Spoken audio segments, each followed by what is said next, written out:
오늘 이 시간에 하나님 앞에 예배하는 모든 심령들 가운데 하나님께서 정말 시원한 담비와 같은 은혜의 말씀과 또 위로의 은혜를 우리에게 허락해 주시기를 간절히 소망합니다. 오늘은 맥주 감사주일입니다. 맥주 감사주일은 보리 맥자를 써서 보리를 거두어 드리는 것을 감사하는 주일이다, 이런 뜻입니다. 그런데 맥주 감사주일은 한 가지 의미만 있는 것이 아니라 여러 가지 의미가 있습니다. 이 오순절, 칠칠절, 그래서 이름도 여러 가지인데 유대인들은 이 맥추감사주일을 율법 수여주일 이렇게 지킵니다. 그러니까 모세가 시내산에서 율법을 받은 날, 그러니까 출애굽하고 이 6월절 이후에 50일쯤 지나서 이제 요 율법을 받았다, 이렇게 지키는, 딱 50일은 아닌데 어쨌든 그렇게 지킨다는 것이죠. 그래서 이 구약의 유대인들이 율법 수요일로 지키는, 율법을 받은 날로 지키는 날을 우리 개신교도들, 우리 기독교인들은 성령 강림절 이렇게 같이 지킵니다. 사실은 성령 강림절과 맥주 감사주일은 같은 날인데 그러면 왜 따로 지킵니까? 라고 할 때 우리나라에서는 이 보리거지가 끝나고 드리는 감사의 절기로 전통적으로 드려온 어떤 절기입니다. 그리고 추수감사절일은 이제 쌀을 수확하고 드리는 절기. 그래서 우리가 영적인 의미로 이 7월 첫째 주일에 드려지는 맥추감사주일은 그 다른 의미들과 상관없이 우리가 새롭게 의미 부여를 좀 하면 좋을 것 같습니다. 6개월간 우리가 하나님의 은혜로 잘 지내고 살았는데 6개월의 삶을 돌이켜보고 또 남은 하반기의 삶을 하나님 앞에 결단하며 또 은혜로 나아가는 날, 이렇게 맥추감사주일의 의미를 새롭게 하면 좋을 것 같습니다. 또 한 가지는 오늘 맥추감사주일에 우리 주어진 말씀, 이건 제가 정한 말씀이 아니고 이 맥추감사주일에 묵상하도록 정해진 말씀이 오늘 누가복음 10장 말씀인데, 누가복음 10장 이 초반부에는 주님이 70인의 제자들을 둘씩 짝을 지어서 복음 전도자로 보내신 이야기가 등장하고 있습니다. 그러니까 예수님이 복음을 전할 수 있도록 또 영혼들을 추수하도록 이 맥추감사주일에 우리가 이 말씀을 살피는 의미가 있는 것이죠.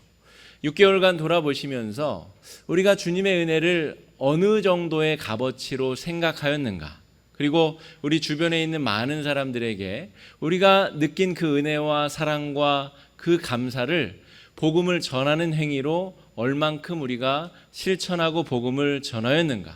그래서 그 결과로 우리가 보리를 거둬들이듯이 우리가 영혼의 열매들을 얼마나 수확하고 거둬들였나, 이런 의미로 맥추감사주일을 지내보시는 것도 좋겠다 하는 것이죠.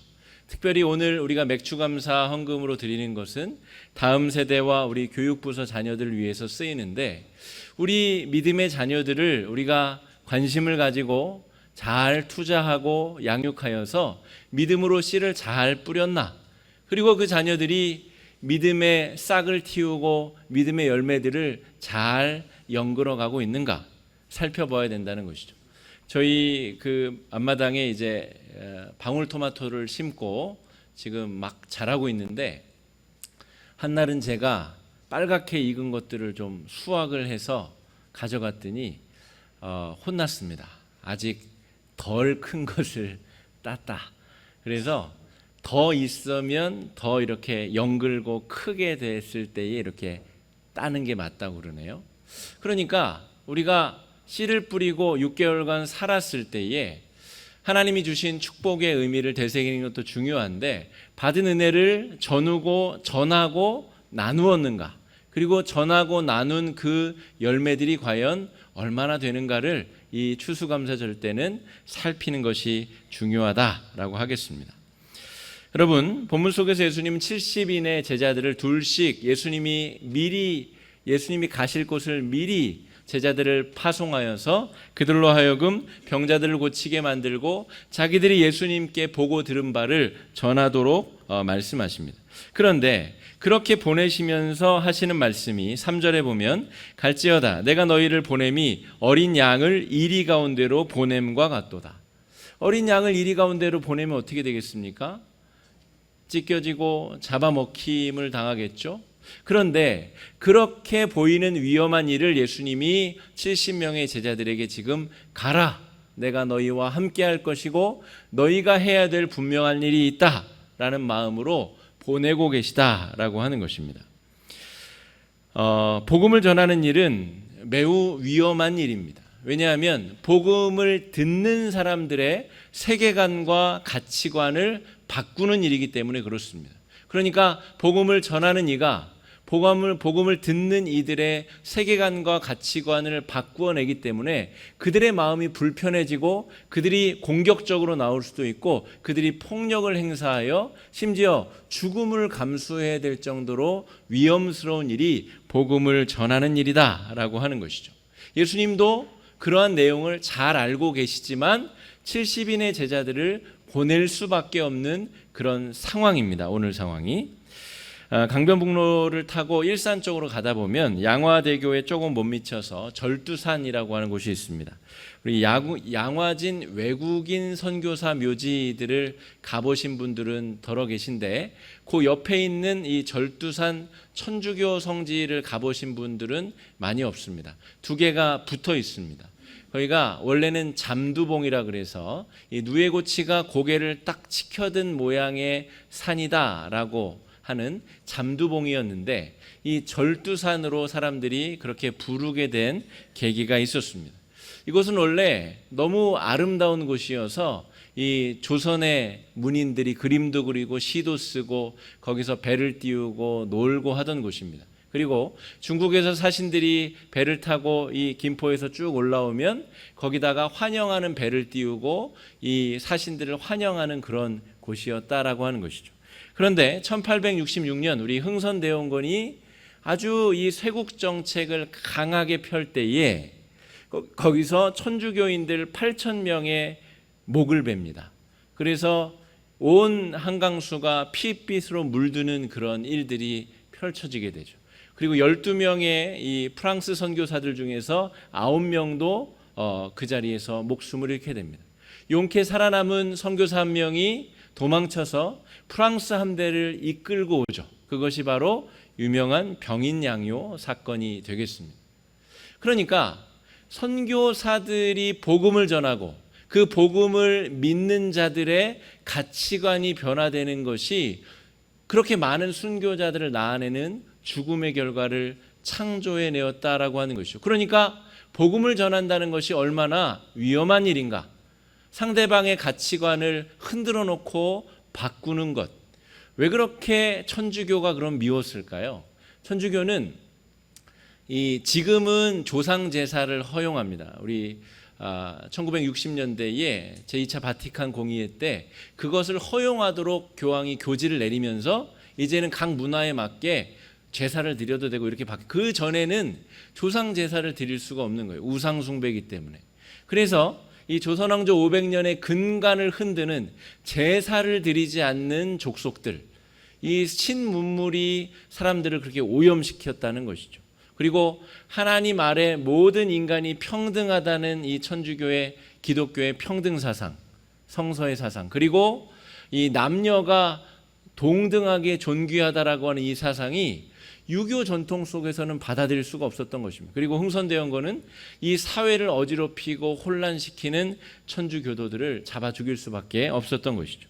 그러니까 오늘 예수님이 내가 너희를 어린 양을 이리들 사이에 보냄과 같다라고 하는 표현은 정확하게 들어맞는 복음을 전하는 자들이 감수해야 되는 위험에 대한 중요한 이야기입니다. 한 가지 더 주목할 것은 오늘 10장에는 70명의 제자들을 파송하지만 9장에는 12명의 제자들을 둘씩 짝지어서 똑같이 파송하십니다. 12명이 70명으로 지금 확대되고 있는 것이죠. 게다가 오늘 2절 말씀을 보면 2절 한번 같이 읽어보시겠습니다. 2절입니다. 시작.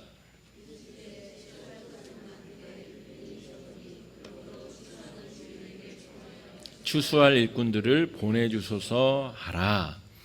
70명을 보내면서 야 너네들이 어떻게 기도해야 되냐면 있지.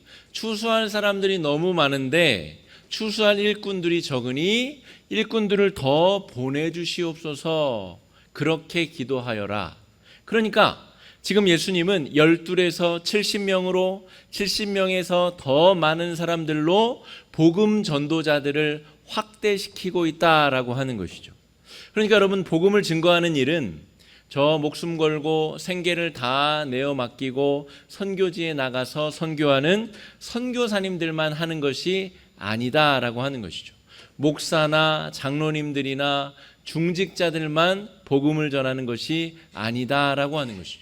복음은 모든 예수를 구주로 믿고 살아가는 모든 사람들이 마땅히 삶 속에서 마치 숨을 쉬듯이 그렇게 행해야 되는 아주 중요한 사명이자 과업이다라고 하는 이야기가 오늘 말씀의 두 번째 중요한 핵심적인 주제입니다.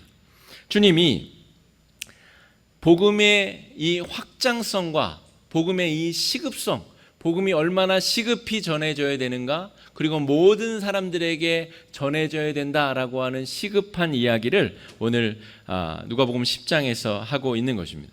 마가복음 7장에 보면 여러분 수로보니게 여인의 귀신 들린 딸이 고침받는 이야기가 나옵니다. 예수님이 두로라고 하는 땅에 가셔서 거기서 복음을 전하시는데 예수님의 이 능력이 감추어질 수가 없는 거예요. 가는 곳마다 병자가 나음을 받고 하나님 나라가 확장되는 일들이 펼쳐지자 한 수로보니게 여인이 찾아와서 귀신 들린 제 딸을 좀 고쳐주십시오 그럽니다. 그러니까 예수님이 그날따라 이해할 수 없는 말을 하시는데 복음은 내 자식들, 내 새끼들한테만 양식으로 주는 거야. 개들한테는 복음을 줄 필요가 없어. 내 자식들한테 주기도 아까워 라고 예수님이 의도가 섞인 이야기를 하시죠. 그러니까 지금 수로보니게 여인을 개들이라고 치부해 버린 것이죠. 오늘 우리 함께 읽을 말씀에 이 나아만이 이 문둥병에서 고침받는 이야기가 나오시죠. 아까 집사님 그 아나바와 바르발 아주 강 이름이 어려운데 잘 읽어주셨습니다. 우리 땅에 더 깨끗하고 좋은 강이 많아. 그런데 이 더럽고 이 똥물 같은 요단강에서 날더러 씻으라고 선지자가 나를 와서 친히 그 내 몸에 손을 얹고 기도해 줘야지 그냥 그 물에 들어갔다 나오면 내가 나음을 받는다고 자존심이 상해서 돌아가려 했다는 것이죠. 그런데 놀랍게도 이 수로보니게 여인, 마가복음 7장의 수로보니게 여인은 예수님의 말 속에서 지혜를 얻습니다. 그러면 주님, 개들도 주인 상에서 애들이 흘리고 떨어뜨린 것은 집어먹지 않습니다. 그거라도 저에게 주십시오. 저는 너무 지금 간절합니다. 라는 말로 자신의 딸의 귀신을 쫓아주기를 사모했다는 것이죠. 그러니까 여러분, 주님이 아주 위험한 지경에 제자들을 보내는 것을 인지하셨음에도 불구하고 제자들을 복음을 전하러 보내신 이 사건은 복음 전하는 일이 얼마나 중차대한 일인가, 또한 생명과 연관된 일인가를 우리에게 보여주는 사건입니다. 그러니까 여러분, 우리가 복음을 전해야 되는 것은 그냥 전해도 되고 전하지 않아도 되고 전하면 좀 더 좋고 이런 종류의 일이 아니라는 것이죠. 우리가 함께 살아가는 가족과 직장 동료들과 삶의 언저리에 있는 사람들의 생명이 달린 문제, 그래서 내 자존심을 꺾고서라도 이 복음을 전해야 되는 문제가 오늘 이 수로보니게 여인이 경험한 은혜이자 우리가 전해야 될 복음의 가치, 복음의 내용이다라고 하는 것입니다. 여러분, 저희 집에 5살 우리 아이가 있는데 그 아이가 이제 생일이 그 다음 주 중에 옵니다. 그래서 저희가 만나 헌금을 다음 주에 드리게 되는데요. 이 아이를 갖게 하기 위하여 정말 많은 분들이 기도를 하셨습니다. 제가 사역지를 옮겼는데도 몇 년이나 이 아이를 잉태하도록 기도하신 권사님들이 계시고 몇 년 만에 전화하셔서 계속 기도하는 게 맞느냐, 애가 들어섰느냐, 안 들어섰느냐? 안 들어섰으면 내가 더 열심히 기도하겠다. 이렇게 말씀해 주신 권사님이 계실 정도입니다. 그런데 기억에 남는 한 권사님은 자기 집에서 선인장 꽃을 따다가 깨끗이 씻어서 햇볕에 잘 말려서 그것을 계속 가져다 주신 권사님이 계십니다. 그 권사님이 왜 그렇게 하셨을까를 나중에 생각해 보니까 그 권사님은 효험을 본 거죠. 자신이든 자신의 가족들이든 주변 사람이든 임신의 어려움을 겪는 사람이 선인장 꽃을 말려서 그것을 우린 물을 마셨더니 애가 들어선 경험이 있었던 것이죠. 그런데 그 경험적인 지식에서만 멈추는 것이 아니라 그 지식이 자신의 마음에 감동이 있었던 것입니다. 자신이 그 효과를 경험한, 은혜를 경험했다는 것이죠. 대부분의 사람들은 거기서 멈춥니다. 그런데 이것이 손과 발의 행동으로 옮겨지는 것이죠. 그런 어려움이 똑같이 있는 사람에게 그 꽃을 따다가 씻어서 말려서 갖다 주는 열심까지 품게 된 것이죠. 그래서 여러분, 그 선인장 꽃을 먹고 애가 들어섰어요? 안 들어섰어요? 들어섰죠. 들어섰는데 저는 그 꽃 때문에 애가 들어섰다고 생각하지는 않습니다. 하나님이, 생명의 주인이신 하나님이 생명을 주셨기 때문이고, 두 번째는 저희가 의료진들의 도움을 받았죠. 시험관으로 아이를 낳았기 때문에. 그리고 세 번째는 그 권사님의 말린 그 꽃을 다려 물을 먹었으니까 분명히 효과가 있었겠죠. 그보다 더 중요한 것은 그 권사님의 그 마음이, 중보기도가 우리 아이가 하나님께서 허락해 주시는데 영향이 있었다. 저희 가정은 그렇게 믿습니다. 제가 드리고자 하는 말씀은, 우리가 복음을 증거하는 삶을 살아야 되는데 그 복음이 머릿속에 지식으로만 남아있는 수준의 사람이 있고, 예수 그리스도를 모르는 사람이 대한민국에 어디 있습니까? 4대 성인 중에 하나고, 교회 다니는 사람들이 예수님 믿고 그런 거 모르는 사람이 어디 있습니까? 머리로만 예수님을 아는 사람이 있고, 그 지식이 가슴으로 내려와 은혜로 체험되는 사람이 있다라고 하는 것이죠. 내가 받은 은혜, 내가 죽을 수밖에 없는 죄인인데 나를 구해주신 그 은혜가 느껴지는 사람이 있다는 것이죠. 나아가서 그 믿음이 손과 발의 행동으로 정말 안타까운 사람을 찾아가서, 야, 너도 예수 믿어봐라. 너 예수 믿으면 정말 내가 경험한 놀라운 은혜를 경험하게 될 것이다. 그것을 찾아가서 전하지 않고는 견딜 수 없는 종류의 사람들도 있다라고 하는 것이죠. 오늘 예수님이 12명의 제자들을, 70명의 제자들을, 나중에 성령 강림이 임한 120문도들이 흩어져서 복음을 전하게 된 것은 다 똑같은 과정을 겪어서입니다. 그들이 머리로 알고 있는 메시아가 육신을 입고 우리 가운데 오셔서 우리를 만나주시고 고쳐주신 은혜를 체험하였고, 그 예수님에 대한 이야기를 전하지 않고는 입이 근질거려고 우리 삶이 막 불안해서 전하지 않고는 견딜 수 없는 답답함이 우리에게 있느냐? 우리 지난 6개월을 돌아보며 그런 간절함과 안타까운 마음으로 우리가 복음을 전하고 나누었느냐? 이렇게 우리 스스로를 성찰해 봐야 되는 시점이 맥추감사주일이다라고 하는 것이죠.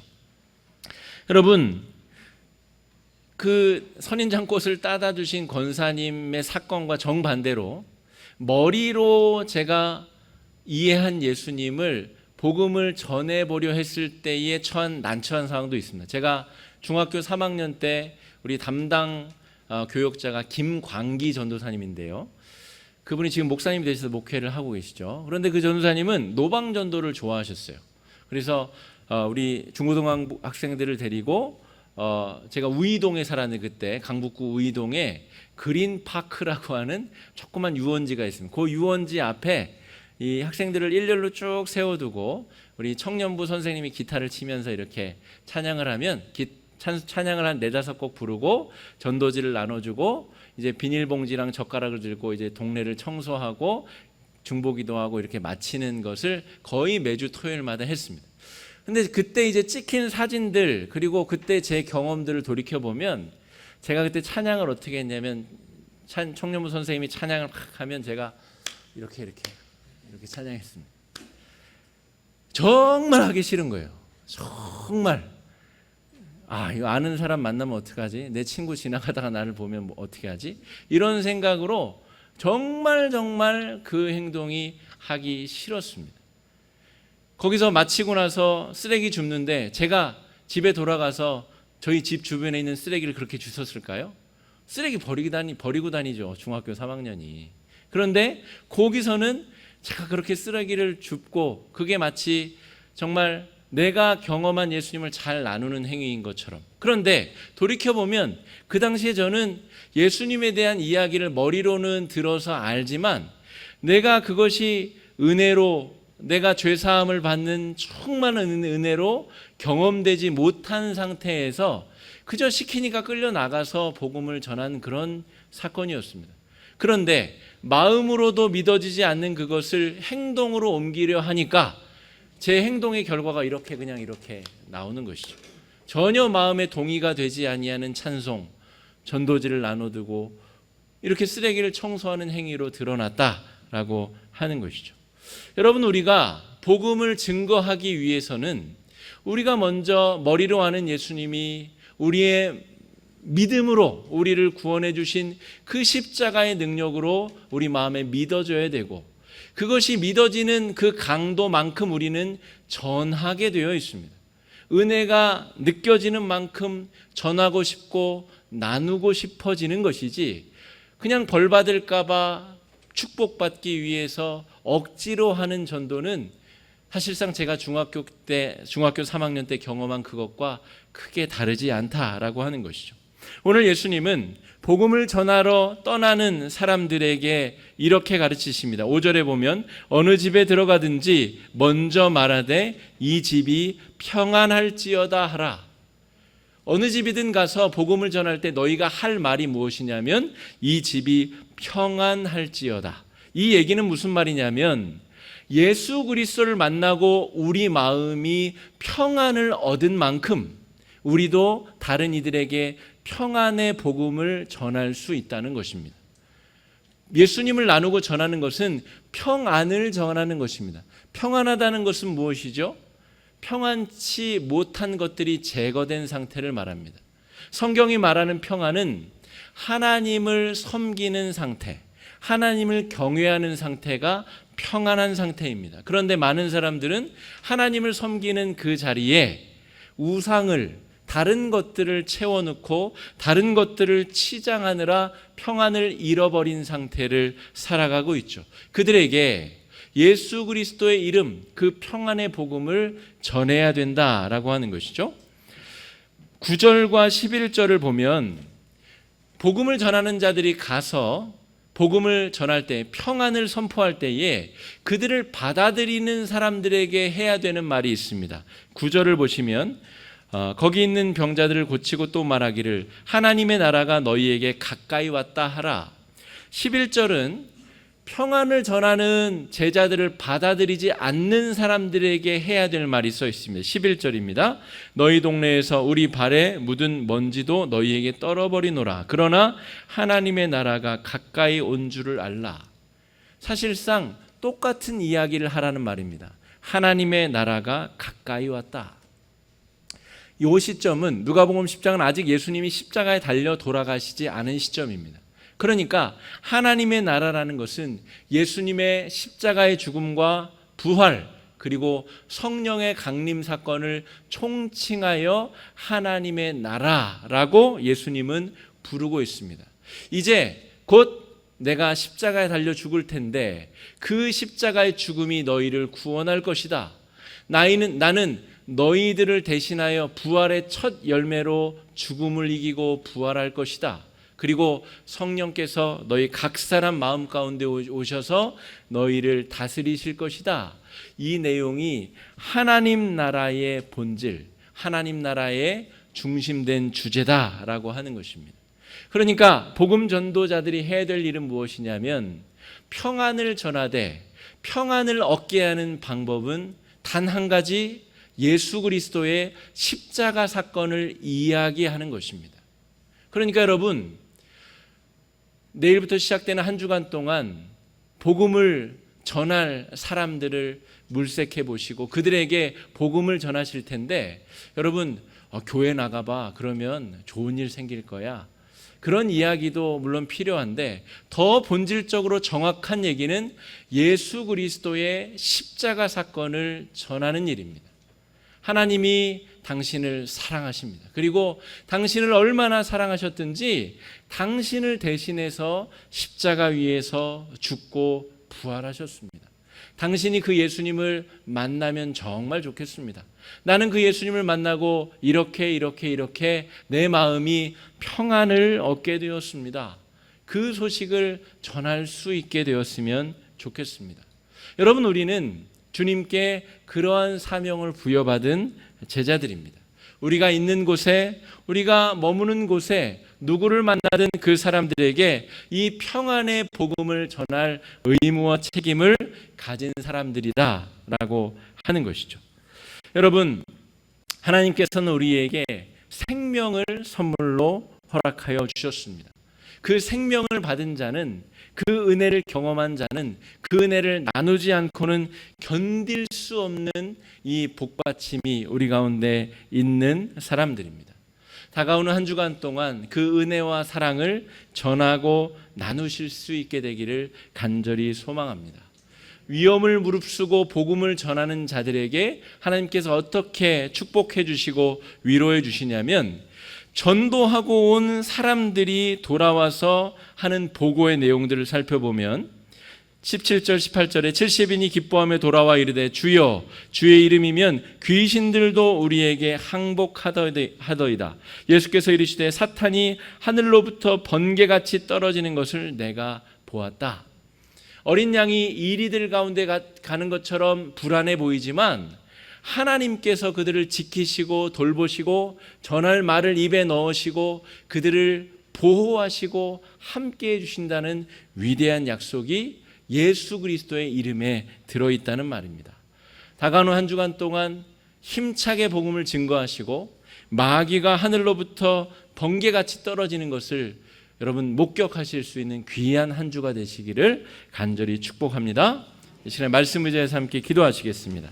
기도하실 때에 주님, 우리에게 찾아오셔서 생명의 축복의 은혜, 죄사함의 은혜를 주심을 감사합니다. 우리가 받은 그 은혜를, 우리가 받은 그 감격을 전하고 나눌 수 있는 복음 전도자의 축복을 우리에게도 허락하여 주시옵소서. 내가 복음을 전해야 될 그 사람을 만나게 해주시고 깨닫게 하여 주시고 예수님의 십자가 소식을 전할 수 있도록 인도해 달라고 이 시간에 함께 기도하며 나아가겠습니다. 기도하겠습니다.